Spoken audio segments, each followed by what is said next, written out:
Hello, I'm Sebastian. Welcome to 9 Trees podcast. Today, I will summarize and review the book. The Sirens Call, How Attention Became the World's Most Endangered Resource by Chris Hayes examines a defining problem of modern life, the steady capture, sale, and manipulation of human attention. Drawing on Hayes' background as a journalist and public commentator, the book frames attention not as a private preference, but as a shared resource shaped by technology, media incentives, and political power. Hayes explores how digital platforms, advertising markets, and non-stop news cycles turn focus into a commodity, rewarding what is loud, polarizing, and emotionally charged. Rather than treating distraction as a personal failure, he highlights the systems that profit from keeping people reactive and divided. The book connects individual experiences such as compulsive scrolling, anxiety, and fractured concentration with larger civic consequences, including weakened public deliberation and distorted priorities. In doing so, it invites readers to rethink what they pay attention to, who benefits from their focus, and what it would take to reclaim a healthier relationship with information and one another. I will give you key takeaways from this book. Firstly, attention as a commodity and a battleground. A central idea in the book is that attention now functions like an extractable resource, scarce, valuable, and contested. Hayes describes how businesses and institutions increasingly organize themselves around capturing minutes and emotional reactions, because attention can be converted into revenue, influence, and status. In this view, the user is not simply a customer, but also a producer of value through clicks, shares, and time spent. The competition is not only between entertainment options, but among news outlets, political actors, advertisers, and creators who all benefit from holding attention longer and more intensely. This dynamic reshapes what rises to the top. Content that triggers outrage, fear, or tribal loyalty often outperforms content that is nuanced or slow. The result is an environment where the incentives of platforms and the needs of human cognition collide. Hayes positions attention as a battleground with real stakes because what people attend to determines what they believe is important, what they feel compelled to act on, and what they ignore. Treating attention as a public concern rather than a private weakness opens the door to systemic solutions, not just individual coping tips.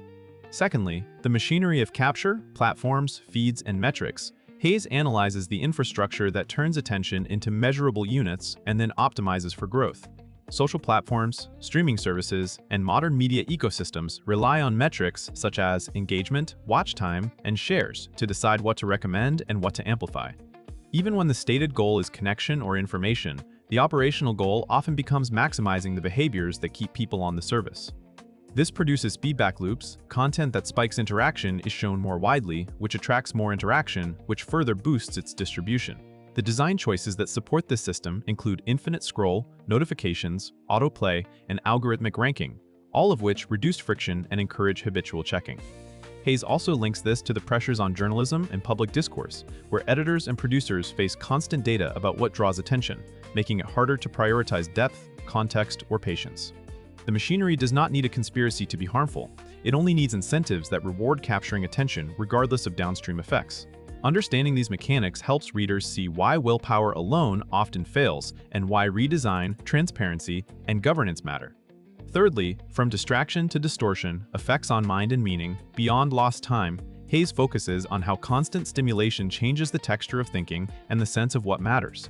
When attention is repeatedly interrupted, it becomes harder to sustain deep reading, careful listening, or complex reasoning. Short bursts of content can encourage shallow scanning instead of building coherent understanding. Hayes ties this to emotional volatility. Rapid exposure to charged headlines, viral clips, and conflict-driven commentary can keep people in a state of heightened arousal, where anxiety and anger become default modes. Over time, this can distort meaning by making the urgent feel more important than the significant. People may confuse familiarity with truth, because repeated exposure can create a sense of certainty even when information is incomplete. Hayes also points to the social dimension. Attention is shaped by what others react to, so collective focus can drift toward spectacle while genuine issues receive less sustained care. The cumulative impact is a thinner inner life and a public sphere that struggles to reward patience, humility, and learning. By framing these outcomes as predictable results of an attention-harvesting environment, the book encourages readers to seek structural and cultural changes, not just personal guilt. Fourthly, politics, media, and the attention-driven public sphere. Hayes extends the argument to civic life, showing how attention incentives reshape political behavior and media coverage. In an attention economy, politicians, pundits, and activists often compete to dominate the cycle with statements engineered for maximum reaction. conflict becomes content, and governing can become secondary to performance. This environment rewards simplification, scapegoating, and theatrical outrage because those travel faster than policy detail or uncertainty. Hayes suggests that the speed and volume of modern information can overwhelm democratic deliberation, making it easier for misinformation and manipulative narratives to spread before corrections catch up. The book also highlights the way news organizations can become trapped.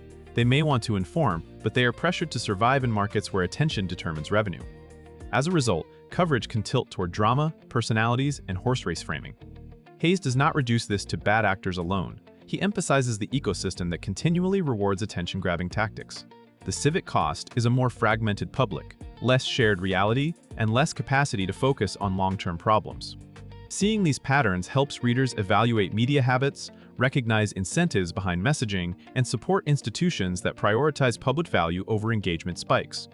Lastly, reclaiming attention, personal practices, and collective remedies. While Hayes is clear about systemic forces, he also explores ways individuals and communities can respond. On the personal level, reclaiming attention involves redesigning environments, adjusting notifications, setting boundaries for apps, creating device-free spaces, and scheduling uninterrupted time for reading, relationships, and restorative boredom. The goal is not asceticism but intentionality, so attention aligns with values rather than default triggers. Hayes also gestures toward collective remedies because personal discipline cannot counter an entire industry optimized to capture focus.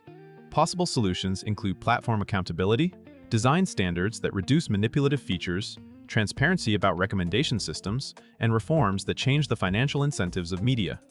He also suggests supporting institutions that protect attention, such as schools that teach media literacy, workplaces that respect deep work, and public interest journalism. Cultural norms matter as well. Communities can prize listening, patience, and slower forms of meaning-making. The book encourages readers to ask practical questions. Who profits from my attention? What habits make me more reactive? And what structures could make it easier for everyone to think clearly? Reclaiming attention becomes both a self-protective act and a civic commitment. In conclusion, this book is best for readers who feel overwhelmed by constant information, professionals who rely on clear thinking, parents and educators concerned about screens, and citizens who sense that public debate has become more performative than productive.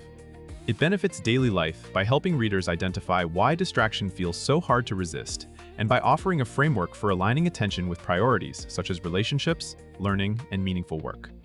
Instead of treating focus as a simple productivity hack, Hayes shows how attention shapes identity, emotions, and values, making the topic relevant to mental well-being as well as civic health. Compared to many similar books that focus mainly on self-control tips or purely technological critique, The Sirens Call stands out for connecting personal experience to institutional incentives in media, politics, and business. That wider lens can help readers make better choices while also understanding why the problem persists and what kinds of reforms could matter. If you want a book that clarifies the stakes of the attention economy and equips you to respond with both practicality and perspective, this is a worthwhile buy. If you would like to support Chris Hayes, you can buy the book through the Amazon link I've provided in the podcast description. After reading the book, please let me know what you think and share your thoughts. See you around.